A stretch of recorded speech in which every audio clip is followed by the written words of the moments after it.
Hello, hi. Yeah, so I guess I'll start with presentations. My name is Allan. I'm Ghanaian Italian. I'm currently based in Germany, Berlin. And I started a company called Twinrams, which is focusing on building the first Afro-fantasy MMORPG, which is called the Wagadu Chronicles. And as you can imagine, it's very much about blackness, decolonization, on top of having fun with the video game.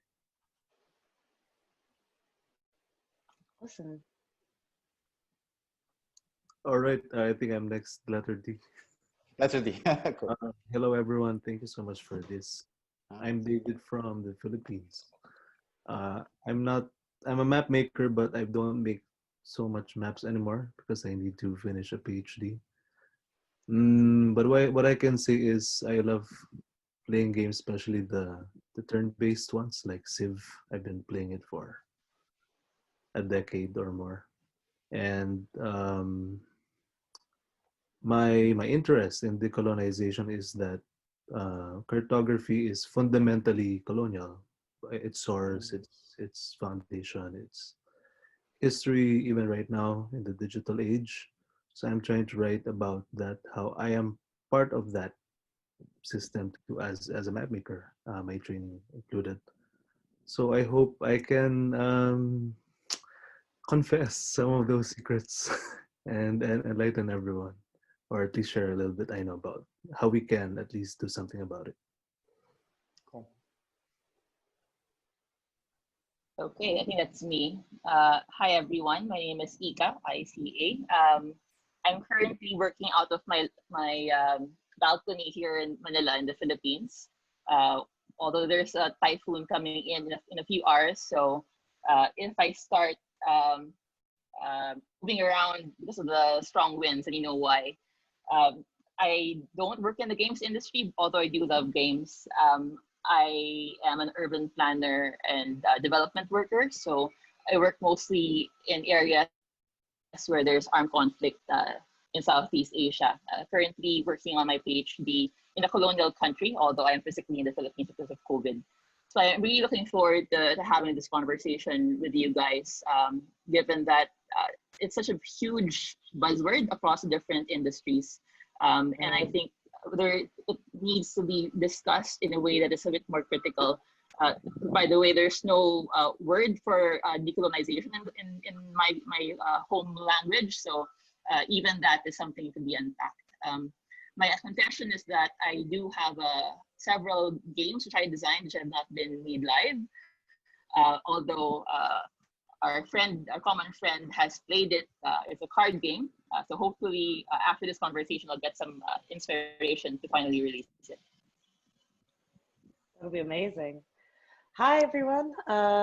I'm Moeti. I'm the producer and business developer for a small indie studio in South Africa called Nyamakop, which is a Zulu and an Afrikaans word put together, meaning basically meathead. We make African-inspired games for a global audience, and I've been in the industry now for 4 years. I'm quite passionate about discussing representation in media, in discussing decolonization and understanding neocolonialism and how it affects our lives today and how it affects the kinds of games we make and expectations around the world for all people of color. So I'm really quite excited to be a part of this conversation. I am quite talkative, so I might end up like just stealing the role of being both panelist and moderator. So let's see how it goes. That sounds super awesome. Yeah, and to be honest, I must say, like, I'm really honored to be with such like clever and interesting people around. I'm right? like, okay, like that's, yes, it's like, this is super awesome. Thanks. And it's very I guess, exciting. yeah, since we all mentioned it, maybe we could start with what the word decolonization means to us.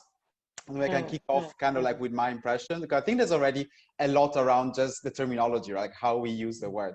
And I think like the typical meaning of decolonization is like, you know, for countries that were colonies, basically the time when they broke off the colonial ties, became officially independent nations and had, you know, their own representation in the United States, sorry, the UN and so on.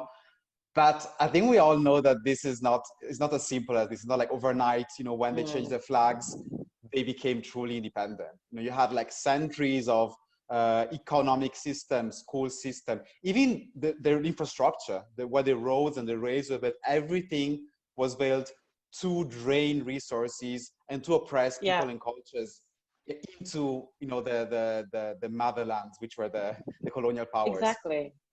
So and I basically, think adding on to that, oh, sorry, go ahead. Go for it, go for it. No, go for it, go for it. I was just going to say, adding on to that, I think there's also a psychological and mental aspect. Well, you may have gotten rid of the colonizers physically, they're no longer in your country, you run your own country. There are a lot of legacies from that colonization period that changes how you view yourself, how you view indigenous cultures, indigenous languages, you know, the ways in which a lot of indigenous people of their countries have been deeply disadvantaged and see themselves as lesser because of colonization and removing certain institutions and systems, you know, decades after colonization has officially ended. Very much agree, 100%. I loved all the things you mentioned, like language, culture, so like, and they, you kind of absorb them and they're interiorized, you know. So look at the school system. I remember speaking, because I grew up mostly in Europe, but then I lived in Ghana as well. I used to visit, so I really saw the difference. And I grew up mostly in Italy, so I saw like how Italians celebrate their own culture and history and architecture and everything. And then in Ghana, people barely knew some of their own culture, some of their own history, some of their own kings and queens and so on. And that for me was very striking, having, you know, have this privilege of seeing both points of view. And it's one of the reasons why I got upset and said, I'm going to make my video game, you know, on this other side of, because, you know, I could have said, you know, someone who's half European, I'm going to focus on this part of my heritage. But then for me, like seeing how the world was unjust and how it was so interesting to discover the other side, you know, kind of draw me into that part of my identity. No, absolutely. I mean, that's also a very big thing in South Africa as well, because we had apartheid, which was like legal segregation of the races until 94. And so there's still a lot of elements in our country that actively dismiss the languages. You know, people don't think it's worthwhile to learn Sesotho or Zulu or the national languages, even if there are more people in South Africa who speak Zulu than, say, Afrikaans. And sort of detangling this idea that like our native tongues are useless and worthless, but, you know, no one ever says that to someone who's French or someone who's Korean or someone who's Japanese, that your language is worthless and you may not as well learn it because other people in the world don't learn it. You know what I mean? And this privileging of whiteness against everything else. I mean, David, Ika, how is it, what is decolonization? What is that experience for you guys in the Philippines and in your industries? You can go first. You might argue that it hasn't happened yet. For it to actually occur, you have to acknowledge the colonial experience and to acknowledge the effects on everything, on the way we live, the way we think, the way we produce, the way we consume.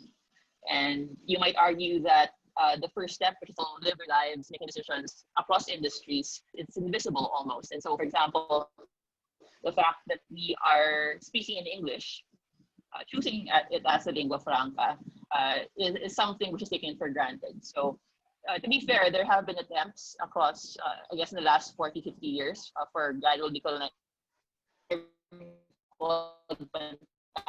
Now, which is you're breaking up more a of a little sociological and linguistic turn towards it. Ika, I think the last sentence, the internet broke a bit. So please repeat the last sentence. Oh, yeah. Sorry about that. Okay, I just said that I'm acknowledging that there have been attempts over the last century, and particularly in the last 40 years, to decolonize, and academics in particular from sociology, linguistics, history, have tried to push towards that a more inward perspective, but it's also very, very much problematic. So there's a tendency towards extremes, to be extremely decolonial, but without actually problematizing what it means and the limits of how to do it in a practical sense. Yeah, absolutely. And David, what are your thoughts on it? Sorry, if I keep looking down, it's because my cat is asleep under my chair, and it is under my desk, and it is literally the cutest thing to ever happen on this planet. Yeah, such a nice companion. My quick thoughts about it are, I also echo everyone's acknowledgement that colonization has been relentless. It's about land, labor, life, our psychology, our knowledges, experiences, even desires and feelings. So for me, my current understanding of decolonization is it's really about power at the center. It's a very political project. It's an active project. It's not yet done. And I echo what uh, indigenous scholars say, that it's not a metaphor, that decolonization is not a metaphor, because there have been initiatives by mainstream institutions to, let's say, decolonize science, decolonize academy, decolonize literature, decolonize geography and cartography. But miss the point. And the point is, there's still, we do not live in a post-colonial age.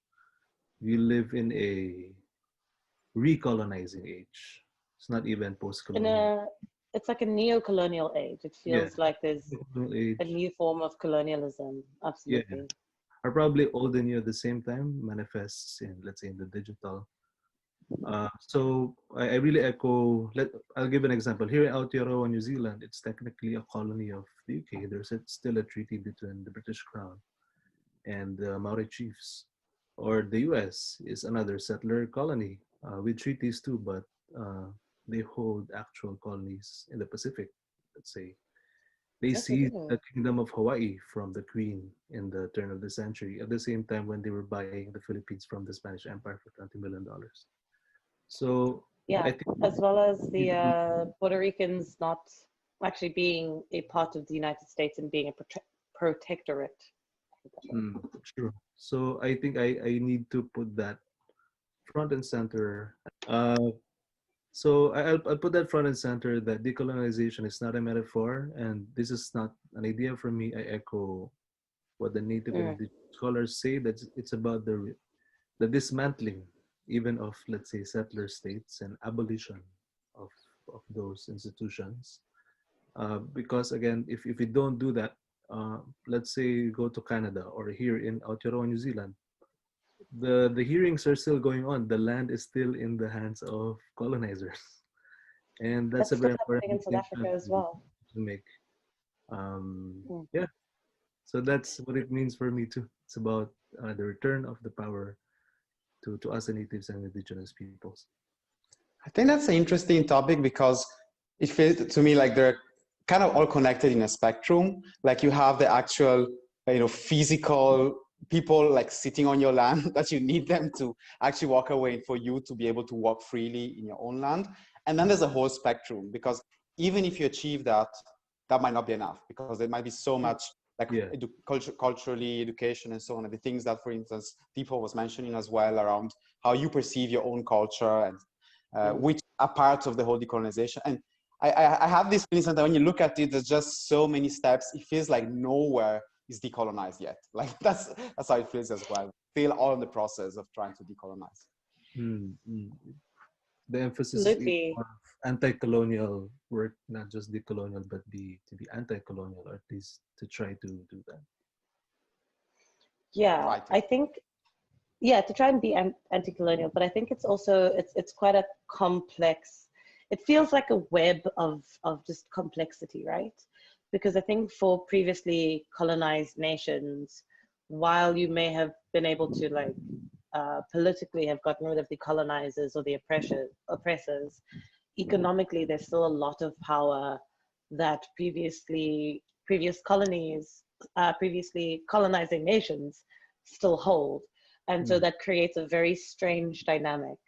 And even within your country, you'll find that, I mean, at least, and this is obviously speaking from a South African experience, where We were very fortunate not to go through a civil war, but it does leave a lot of like very weird after effects where there's still this perception that to become great in your career or in your field, you have to become like close to whiteness almost.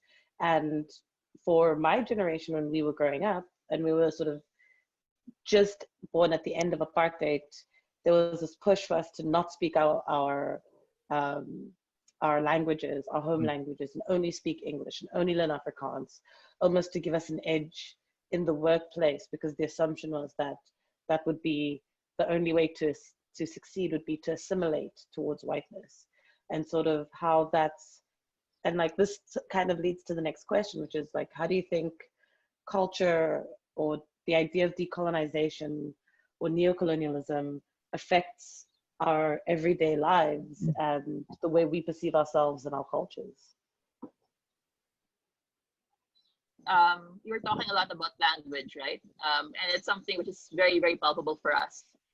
We're an archipelago of 7,500 islands. We have 100 languages, but in the process of colonization, that's been compressed to at most like one English as a formal working language of the elite, and then one predominant Kachik language of Tagalog.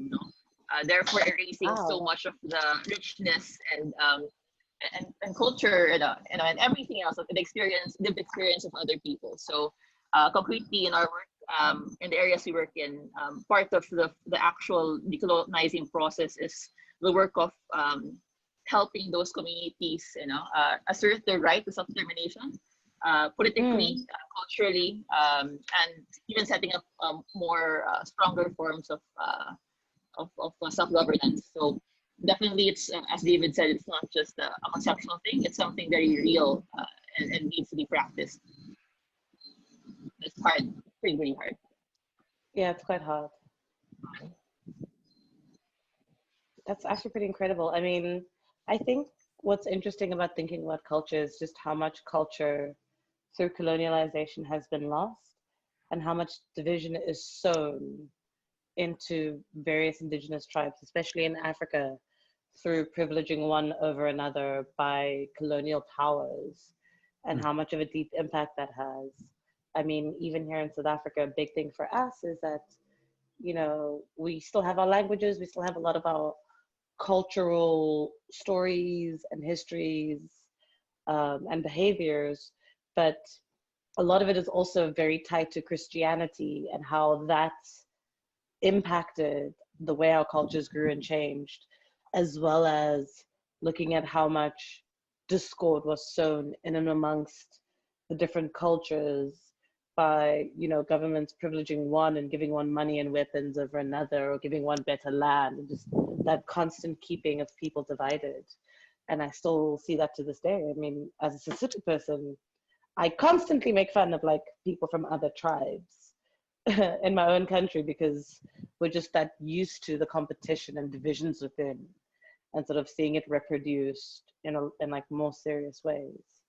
I mean, what about you, Allan? Like, how do you feel culture affects daily life for you? So I think very much of the things that apply for South Africa are very much the same in Ghana as well. So I can really see, the whole thing about other tribes. And I hate it because sometimes I do it as well. And it's like, oh, they did this because they're these people, but it's, Exactly. it's not true. And the whole topic about languages as well, like Ghana has like 16 languages at least, and a bunch of dialects. And you still have English and then one African language, which of course is below the main languages. But when you look at Europe, you look at a country like Switzerland, they're one of the most stable countries in Europe. And for hundreds of years, they've had several languages as official languages. And they're fine. They're one of the wealthiest countries on the continent. So even the whole model of like one country, one language, has been imported as well, and then imposed. And then, and the countries are still struggling with this model. I think a very interesting point that was mentioned as well by Limpho is the religious element. Like, you can tell, I think, a lot of a country by if they define their own traditional religions as demonic. Like if Japan were to say Shinto is demonic, or like if China were to say, I don't know, or like what India's like Hinduism is from the devil, we should follow another religion or from some other country. Like it's such a strong form of self-hate, you know, and it has nothing to do with believing or not, but just the view of like respecting and saying, oh, this is part of my culture. Maybe I don't believe in, you know, many of these gods or whatever. Seeing them as something savage, the devil, or something only like barbarians follow. And that's something that was very shocking for me, you know, and at some point in my personal experience, I realized very late in my life, there's some people in my family, kind of distant relatives, who still believe in the traditional gods. There's even a shrine and so on. And that was something that was kept away from me because it was seen as a shame in some way. And I thought like, that is actually, I mean, I know the colonial history, I know that Christianity is a big part of it. I'm not Christian myself, so I thought that was super interesting to know about, but I had to discover it. And even for me, in my everyday life, I had to struggle. Whereas like for many, for instance, Europeans, telling them that your own, like look at the video games now, you know, you have Valhalla, you have ancient Greece, you have, they're constantly glorifying, even we, because people from other countries are constantly glorifying the religions of the colonial powers, you know, or the religions that they looked at as a, yeah. And we are demonizing ours. If you, even on such a smaller background element, you would find again and again these things. The so I think it's everywhere. Sure, the pattern, I agree, the patterns are still there. It's a cartographic tradition from the Renaissance. So these are not my ideas. This is Dr. Soreka Davis. What she has been doing is she's been looking at thousands of maps from the Renaissance, from the medieval ages, from the so-called golden age of exploration, which is actually imperialism. And there were so many monsters on the maps. And the reason for that, let's say a three-headed monster in South America, or a sea monster of the coast of Japan, the common misconception is that these are just decorations. But what she's saying is, no, Europe was actually trying to define itself at that time. The map makers, the kings they worked for, the corporations that eventually benefited from that, like the East India companies. They were trying to justify and imagine themselves as a superior group compared to the rest. And by drawing us as the other, as the monsters, they were able to live with that story. It's a story that they tell themselves. So if you go through many games today, and there are countless examples where there's this superior civilization trying to put order on the borders of the empire, and it's not being questioned, the trope. It's very rare for me to see TV series or games that question that false superiority of a central metropole like London or some city in Greece. It's very related to another idea, which I noticed that when a colonizing project happens, whether it was a story or a land, I noticed there are kind of 5 steps that happen. First is that culture, whether it's an Asian empire or a Western empire, they center themselves and they put themselves at the center of the map. That's indicated by the actual cartography. Let's say maps of Japan centered on Japan, maps of London, maps by British cartographers centered on the UK. And then as they do that, they other us. So first is centering, next is othering. So they other us, they draw monsters, or they say it's blank space. No one lives there, things like that. And that, I argue, justifies the violence because we are an other. So they take your land, but it doesn't end there. And this is where I suppose we can slide into conversations with our professional circles, because when I open this, I get so many racist replies like, how dare you talk about these things? Because these things produce a lot of guilt, historical guilt. So there are a lot of efforts, yeah, and shame too. And there are a lot of efforts to patch that. So dominant groups patch that by saying that they're innocent and they need stories to prove that. And dispossession happens at the same time. I made up an acronym, COVID, centering, othering, violence, innocence, and dispossession.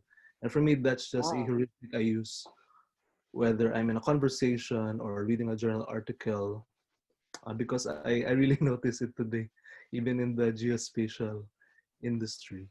The same logic, it's like a desire or a trope narrative that has traveled space and time. No, it absolutely has. I mean, that is such an, I've actually written that down because that is such a great description of the steps a lot of people go through. And it just reminds me of how strongly that push to other people, how deeply impactful it is. Because I mean, to this day, in some places in my own country, I feel like the other. There are spaces here that will treat Black people as unwelcome and not the norm, even though we are the majority of people in this country. And I think, and you can see that happening in a lot of places. And I think particularly the media has a huge impact on people feeling unseen and unheard because your stories aren't being told, feeling othered because if your stories are being told, it's usually quite negative. It's usually about how your, you know, your culture doesn't actually have anything to show, and showing it in such a way, showing it as barbaric or savage or backwards, and sort of how they've all throughout this entire time have just kept that messaging. I mean, I remember there's a movie from, I think it's like 2007, 2008, called He's Just Not That Into You. And they have this like cut of people from different parts of the world and different cities talking about like, why isn't a guy calling you back? And for the entire continent of Africa, they showed these mud huts and women in like half, not proper clothing that kind of looks Africanish, but is very vague, clicking in some made up language about, oh, maybe he forgot your mud hut number. And that's kind of how the continent has been perpetually portrayed for centuries, to this day even, you know. Yeah. Like if I said that this is actually a green screen background and there are like 4 children running on a treadmill to generate electricity, like at least one person would maybe consider that I was not lying. True. There's even a contemporary version of that in geospatial work. So I've been working with the humanitarian mapping industry. It is an industry. I think last month or 2 months ago, I saw a tweet from an NGO I will not name, and they've been making global maps of global crises like wars and so-called natural disasters and all that. Fancy web map, you know, you can zoom in and all that. But then, so there's so many red dots. That's how they usually put it. But there are no dots in Europe and North America. So I had to message them. Actually, tweeted them in front of the whole professional network. I said, you know what? This is like the sea monsters of the old age.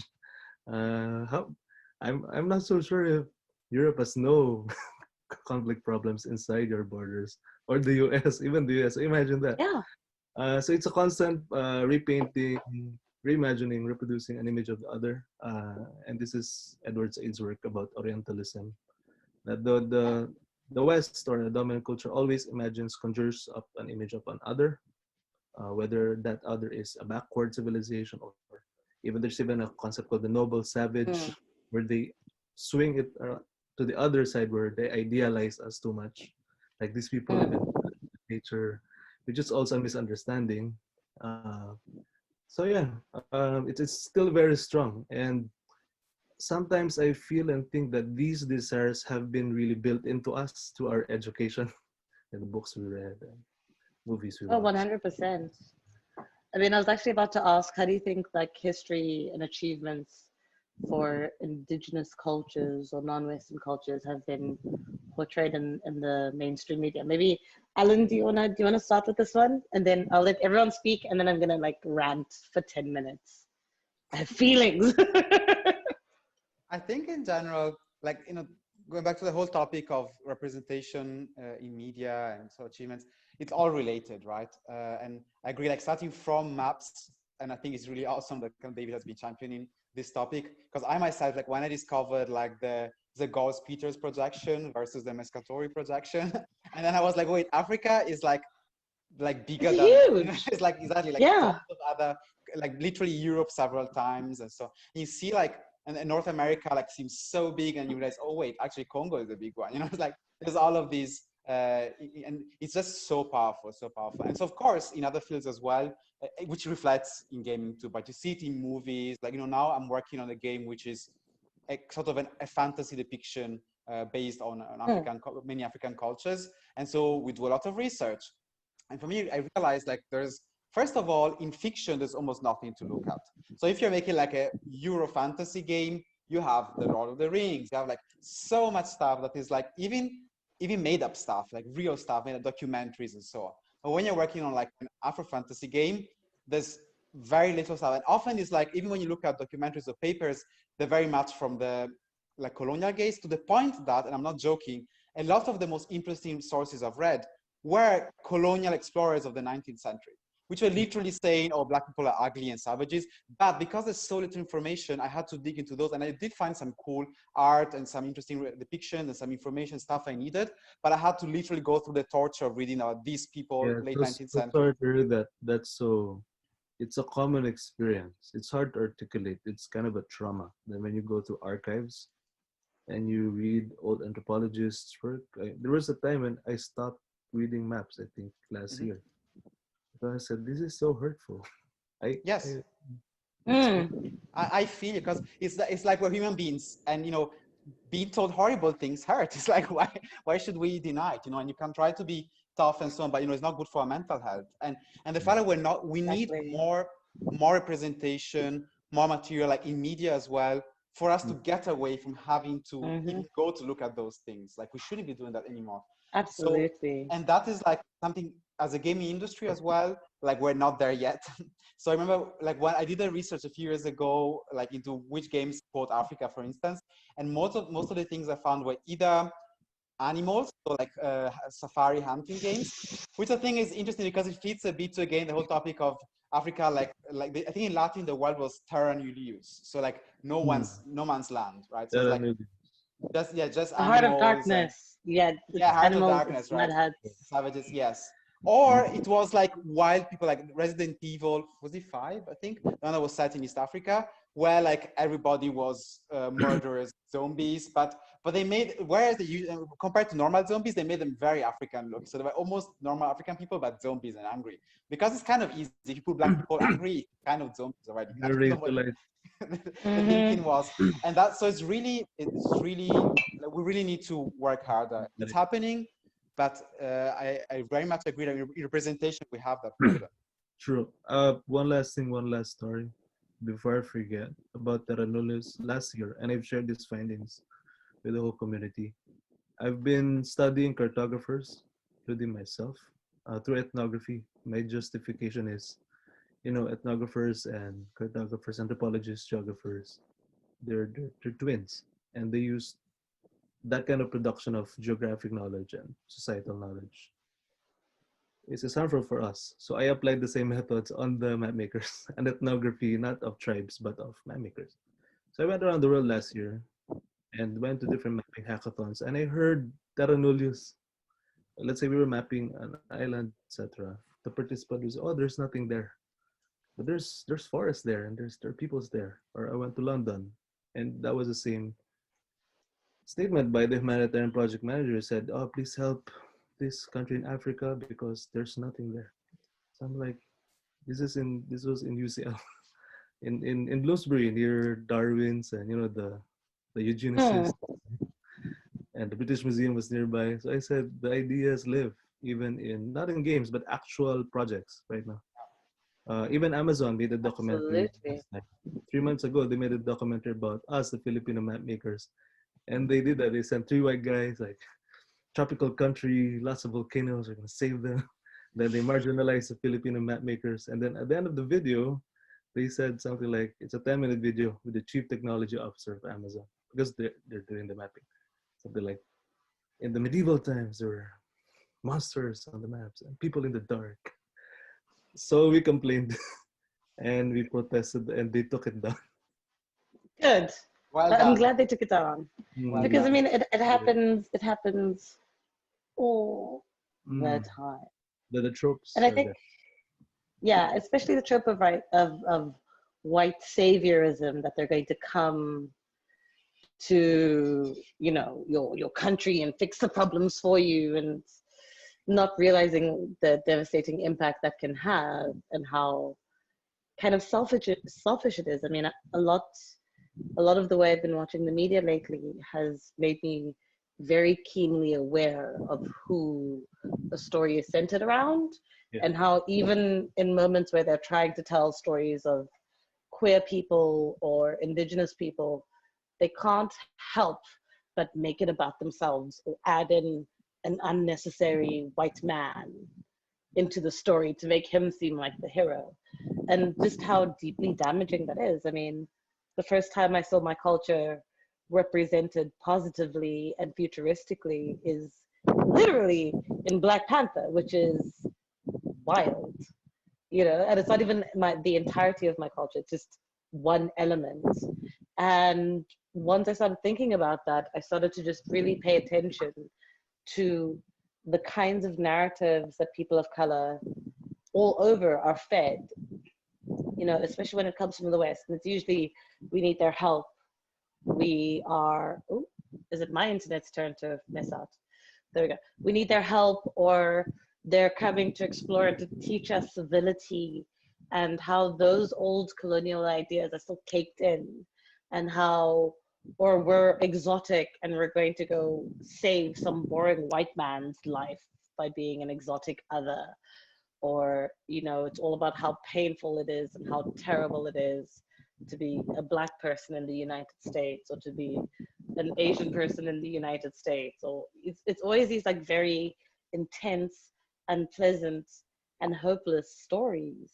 And I think while they may not realize it, it feels like such a big part of neocolonialism. It feels such a big part of dismantling this idea that the only way we can be successful or be civilized or cultured is by being close to whiteness and European standards, and sort of making up, as opposed to making our own standards and accepting ourselves and our lives and our cultures and how they affect us in big positive ways. You know, I mean, like one of the biggest things I say for Africans, particularly the diaspora in Europe and on the continent, is that we still have such close ties to our cultures, to our histories, in ways a lot of like, in a way that African Americans don't. And you can see how traumatic and impactful that loss is, because it's not just a loss from 100 years ago. It's like everything just keeps getting taken from them, and how deeply impactful that is on their culture and how their culture interacts with the rest of the world. And it's a very sad thing. I think a lot of people, maybe until you're older, because I didn't realize until I was older how impactful it is to feel cut off and to feel alienated from your culture, and sort of that journey of refinding it and coming to terms with it, and literally decolonizing your own mind about what does your culture mean, how is it perceived, what is it actually. And it feels like there's still like a very big and long journey to do that on a societal scale. I'm not sure what it's like in Asia. Obviously, I can't speak for you guys. How do you think media representation, or like mainstream Western media representation, affects how people view their own cultures and stories? Just to jump in really quickly, while I was listening to all of you, the main word that I was popping into my head was survival. As we discuss the things that have been done to people, at the same time, you have to think about what various colonized bodies have done to survive these centuries. Some of it has to do with, as you said, assimilating. So a lot of us have been forced to learn the education, learn the words, earn the markings of the world in order to even prove ourselves as worthy. And that really does make a huge difference in the way we create and also consume different cultural products. At the same time, what I think about earlier, Allan was talking about religion, and at the same time, you also have a very syncretic culture of religion here in Southeast Asia, where although technically we're 80% Catholic, a lot of that Catholicism is very syncretic, where a lot of our forebears were able to retain a lot of the stories, narratives, and practices by hiding it within Catholicism. So these are, the bits of resistance which exist but still have to be unpacked a bit further. The thing is, though, it's still not very conscious. So even, for example, in games or comics in the Philippines, when people try to create representation, a Philippine comic, for example, the template is still Marvel. The template will still be a game that you can sell on Steam. And so what you'll see is, like, for example, some guy, some brown guy or girl in a cape, but with the Philippines flag on it, you know. And so much effort is made to be able to be worthy of a foreign market, to be quote unquote world class. And that's where not only the colonial aspect comes in, but also issues of class and issues of gender, for example. No, so in a way, for example, when I went out into the world and studied the grad school abroad, I had to prove to myself that I wasn't like other Filipinos who they met, who maybe, for example, au pairs or maids, no, in other countries.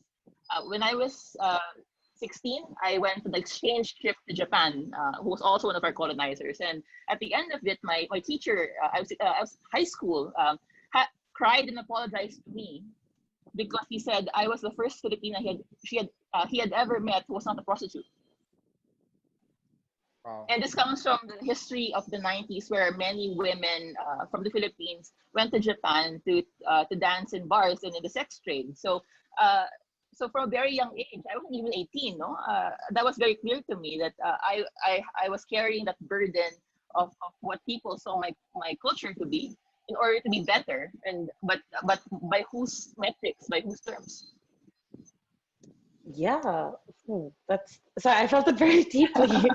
I Sort very of much the agree to, like, no. Please having go grown ahead, up Allan. having grown up in Europe, as a Black person, mostly. I think that was, I wouldn't say daily, but it was a very frequent, having to deal with the stereotypes, and it's something that happens to you. It's not something you read on books, and it's like racism, discrimination. This colonial mentality is not something out there. It's actually happening to people, on the ground. I think since we're kind of getting to the, I guess, end of this, maybe it was, to kind of counterbalance a bit, we can add a bit of a positive note to how maybe in future things could get a bit better. And I have something in mind, so I'll start. And Right. I think on my end, I love how Dimpo spoke about Black Panther, because I've had arguments about this with some white friends who go like, oh, it's not such a great movie. And I'm like, people, I don't care if that's such a great movie.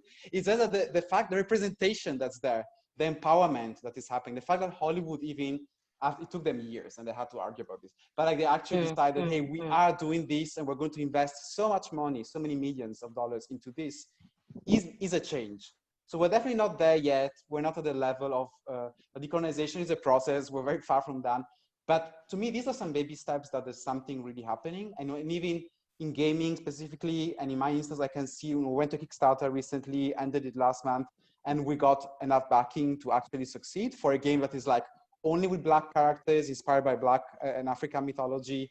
And most of the backers were white, or it seemed to be from the names. So it shows that there is a shift happening. So I think there's some good signs out there, but it's a long walk. It's a long path. True. I can add just a bit. So when I said at the start, I echoed what Eve Tape and Professor Yang said, that decolonization is not a metaphor. Recently, I read their work. Eve Taco said, we've been through so much damage-based narratives from ourselves, from others. And while it's important to recognize the damage, it's also very empowering to, Iko was trying to say something about survival or survivance. It's important to track our desires, our ancestors, our current desires, and to locate them, piece them together, because I think there's strength there, so we can grow out and not be trapped by the damage-based narratives that we are still being bombarded. And for me, that's whenever I feel, there are times when it's psychologically affecting me. I'm in a grocery and I just sometimes I start shaking because I encountered violent material during the research. I say to myself, I am still here. I am still here. I am still here. And for me, that just keeps me going forward. Absolutely, that's beautiful. Awesome. Ika? Well, definitely there are lot of things to work on, but there are pockets of hope across different sectors. No, one is the kind of independent cultural production that you're seeing now in games and comics and film in the Philippines, where we're now trying to explore, more homegrown ways of telling our stories on our own terms. So part of it is language, but also part of it is form. So being able to explore aesthetics which are not downloaded from the West is a huge aspect of the work. But it doesn't stop there, because beyond the aesthetic surface, no, we have to talk about, for example, the power relations and the kinds of agreements we have, for example, with funding, with the associations of different producers. I'm sure in every industry, we have challenges with being able to self-organize and to make decisions amongst ourselves. So even that has to be decolonized, and definitely the financing part, because I think for both financing of games and other things, as well as like the downstream distribution, it's a major, well, my first industry was film, no? So it's still difficult, where even in journalism and in development work where I am, it's so difficult to do independent work without getting funding, independent funding, which is often from the West. And the ethics around that, there are very few funders from abroad who do things without strings attached, even for local financing as well. So for example, there are some groups who are said to have received money from a dictator, no, and that's both colonial and neo-colonial. So being able to reimagine those, aesthetic, political, and economic relations will be so important moving forward, I think. For sure. I think for me, what I always hold on to is it feels like as time has gone on, there is a big pushback against Eurocentric storytelling, against Eurocentric ideals, and it has been a very freeing thing.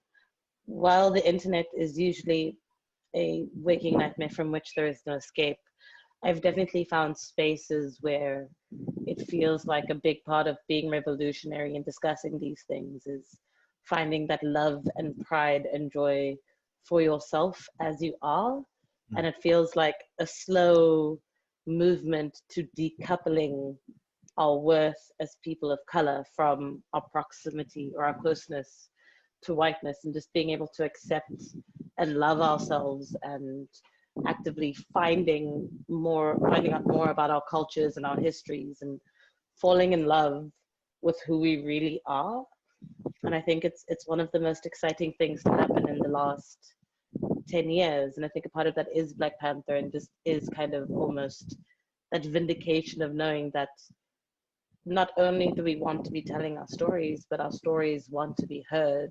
And there's this giant market for stories from all over. I mean, I'm on the tip of Africa and I watch Korean movies and Korean series and Chinese movies or Japanese movies, and just how it feels like we're building a coalition and accepting each other, and stories getting told from the continent are being watched in the United States and all over the world. And just, it feels like this fresh movement, not only towards that radical act of self-acceptance and love of yourself, but of your culture, and moving away from telling stories that are only about suffering and pain, but are also joyful and full of pride and experimental and interesting and exciting. And there's a very long way to go, but it feels like we're making that progress and we're pushing forward. And I think that's incredibly exciting and very useful when having to deal with white nonsense. Sure. Yeah. That's an awesome way to end this. Like, let's love ourselves and our cultures and who we are. I'm on board. Yeah. Self-love, self-care is a revolutionary act.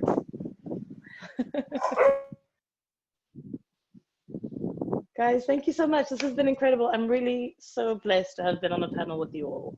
Thank you. Thank you. It was awesome. Thank you very much. Yeah, thank you to the Pathfinding team. This was awesome. Take care, everyone. Thank you.